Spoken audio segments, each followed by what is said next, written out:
Pour revenir au bilan, pour finir, le bilan de cette transition est inclus dans le bilan de la démocratie. 30 ans de gouvernance. Pendant 30 ans, les Maliens ont cherché à vivre, les Maliens ont cru à un idéal. Et les Maliens, on a vendu de l'illusion de la poussière aux Maliens. Et aujourd'hui, nous sommes en train de redorer la grandeur et la souveraineté de ce pays. Ça fait mal à certains parce qu'ils ont eu l'occasion de le faire, ils n'ont pas pu le faire. Nous avons un objectif et nous allons marcher vers notre objectif. Advienne que pourra, nous allons le faire. Et aujourd'hui, nous sommes félicités partout en Afrique et partout et dans le monde. Je suis surpris que nous voyons encore des citoyens, des Maliens, qui aujourd'hui ne reconnaissent pas le mérite et l'effort que nous sommes en train de faire. Et seulement en 17 ou en 18 mois. D'accord. Merci Dr Maïga, Maître Tapo. Le bilan. Merci Lisa. Moi, je pense qu'il faut être un peu modeste. Moi, quand je parle généralement, effectivement, sur le plan professionnel, merci des compliments, je m'adresse à un public spécialisé. Mais quand je fais de la politique, je parle en français facile. Je ne suis pas un économiste, je ne suis pas un spécialiste. Mais les Maliens, parlons aux Maliens de la réalité. L'inflation, qu'est-ce que vous avez fait comme recette qui va juguler cette inflation-là? Aujourd'hui, le prix du kilo de sucre, monsieur, il a augmenté de combien?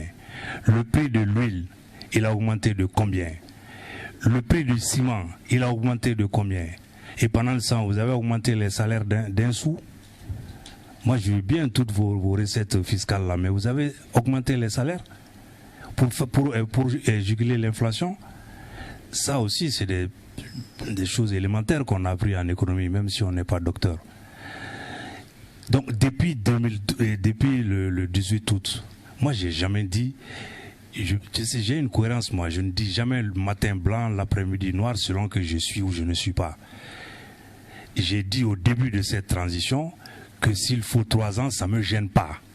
C'est ce que j'ai dit dans le cadre d'un discours très précis. Je pense que c'était sur Renouveau TV quand on est venu m'interviewer chez moi après le saccage de mon domicile. Je me rappelle très bien de ce que j'ai dit. J'ai dit contrairement à 2012 où on était sorti pour dire, comme il l'a dit, le coup d'État le plus idiot, on s'est opposé au FDR, on a exigé le retour à l'ordre constitutionnel normal. Ce n'était pas le cas cette fois-ci. J'ai dit, moi, ça ne me dérange pas. Mais je n'ai jamais dit que c'était le rôle de la transition de réformer le Mali de demain. J'ai créé un mouvement dans ce sens, le Morema, qui, Dieu merci, aujourd'hui marche très bien. Et je compte sur ces jeunes-là pour réformer demain le Mali. Ce n'est pas la transition. C'est vous, vous en faites partie, docteur. C'est vrai. Je ne sais pas, vous dites vous êtes un homme d'État, vous ne l'êtes pas encore. Vous êtes au CNT, mais vous n'exercez pas le pouvoir au CNT. Mais je souhaite que demain, vous vous atteliez au vrai problème, que vous gouverniez ce pays-là. Le problème de sécurité, qui soit définitivement réglé. La vie chère, que ça soit réglé. Le problème de la santé, que ça soit... Vous me dites, vous avez été au point G aujourd'hui, mais ce n'est pas la transition qui a créé le point G. Qu'est-ce qui a changé dans nos infrastructures sanitaires? Qu'est-ce qui a changé au niveau de l'éducation? Tout ce qu'on a dénoncé, qu'est-ce qui a changé? C'est concrètement. Parlons en français facile. Moi, je ne suis pas un économiste, je ne suis pas un docteur en économie. Mais je vis au quotidien avec les Maliens. La pauvreté, elle ne fait que s'aggraver. La misère des Maliens, elle ne fait que s'aggraver. Je suis désolé, monsieur. Je reçois, moi, tous les jours des gens qui viennent à ma porte. Tous les jours des gens qui viennent te quémander. Tout le monde est devenu mendiant. Regardez les rues de Bamako. Mais c'est vrai, on ne vous sollicite pas. Combien de vieux, de vieilles, de jeunes femmes, de jeunes filles qui se baladent pour demander de l'argent pour manger à midi? Combien de jeunes diplômés sont au chômage? Vous avez réglé quoi comme problème? Tous les jours, vous avez des jeunes qui cherchent, qu'on paye sur les réseaux pour dire n'importe quoi parce qu'ils n'ont pas de travail. Donnez-leur un travail conséquent, sérieux.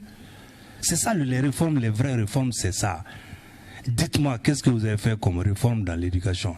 Moi, je nomme pas des personnes et les gens que je cite, c'est eux qui sont aux affaires.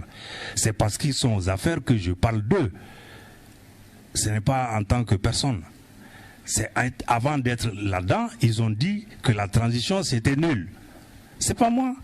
Aujourd'hui, ils sont dans la transition, ils sont venus devant vous au CNT avec un programme d'action gouvernementale sur 4 axes ou je ne sais pas, 5 axes.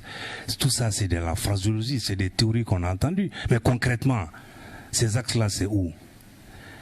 la seule chose que je constate avec vous, vous l'avez dit, c'est le problème de l'insécurité qui aujourd'hui est en train de s'améliorer dans le centre du pays.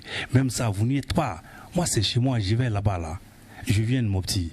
Mais avant ça, en 2017, quand j'étais au gouvernement, je suis allé sur le terrain avec le Premier ministre Abdoulaye Idrissa Maïga. Nous sommes allés à Yuaru, nous sommes allés à Tenengu, nous sommes allés à Sampi.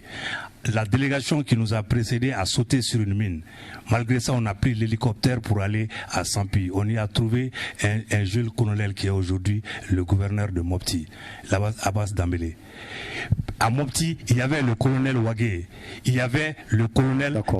attendez, je termine s'il vous plaît, parce qu'il ne faut pas qu'on nous dise. Il y avait le colonel Wagé, il y avait le colonel Modibo Kone qui était à Mopti, le colonel Assimi Goïta était à Sofara, ils étaient sur le théâtre des opérations. Aujourd'hui, ils sont au pouvoir. Mais depuis là, ils étaient sur le théâtre des opérations. Il y a combien de Maliens qui sont morts? Ils y allaient avec quoi? Les véhicules blindés, les fusils qu'ils avaient. C'est aujourd'hui qu'ils ont eu. Ils étaient amenés sur le terrain. Non, mais arrêtez.